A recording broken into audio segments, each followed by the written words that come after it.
One of the biggest limitations in business and in life, I guess, as well, could be the way we value our time, not just in monetary terms, but how we value it ourselves in terms of our level of contribution and the difference we can make. And I was on a conversation with a client a couple of weeks ago, and he's moving into the training, speaking, workshop space. He's had a fabulous business and career, and this is the next step for him, logical step in his growth and development. So we're talking away, and he had an opportunity to go and pitch for some training work and some stage and workshop type business. And I said to him, well, what are you going to charge? What's your day rate? What do you want to get back per day for doing a workshop or presentation, that type of thing? And he said, well, he thought about it first, and he said, well, you know what? Yeah, I'd love to get 500 a day, but I'll probably settle on this one because it's a big new client. I'll probably settle on about 350. And I just sat there and very quickly, I just said, so what was that, 995? And he said, no, 350. I said, no, I didn't misheard you. I'm sure I misheard you. I'm sure he said 995. No, he said, I said 350. Anyway, this went on for a couple of seconds. And I said, well, look, you're worth more than 350. You're worth 3 times that amount. I said, look, here's the deal. You are a seasoned campaigner, experienced, you're good on stage, good knowledge, good ideas.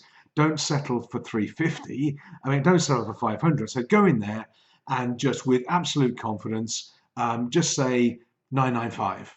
Go in and just double the price you'd love and see what happens. Now, that's not suggesting that's the maximum price or value he can offer, but it's a big stretch from 500 to sort of double it to the 995 level. So anyway, I had a conversation with him the other day, a couple of days ago, and he said, went to that meeting, went to the pitch meeting, and they said, we've heard all about you and what you do and how you do it, all this sort of thing. What's your rate? What's your day rate? We're going to charge us for a day of your time. And cool as a cucumber, he just said, well, my rate is 995. And without any hesitation, without any shock or intake of breath, they just went, okay, that's great. When can you start? I thought, wow, and he said he was quite shocked by that. And this is one of the challenges we face, is that the perception of our value is in our mind on a lower level, and maybe on a higher level in our clients' minds. And this is not to say we're going to overcharge and just jack your prices up willy-nilly, but certainly there is a tendency to undervalue and undercharge and go in at a cheap price to get the work. And I think, I know this gentleman very well. I know the client who's going to be speaking with, it doesn't matter who they are. But if he'd have gone in at 350, I think that they would have gone, oh, that's a bit cheap. We're not looking for a cheap one. We're looking for a good one. We're looking for good value. And 350 is too cheap. Therefore, at 995, that's sort of fitted.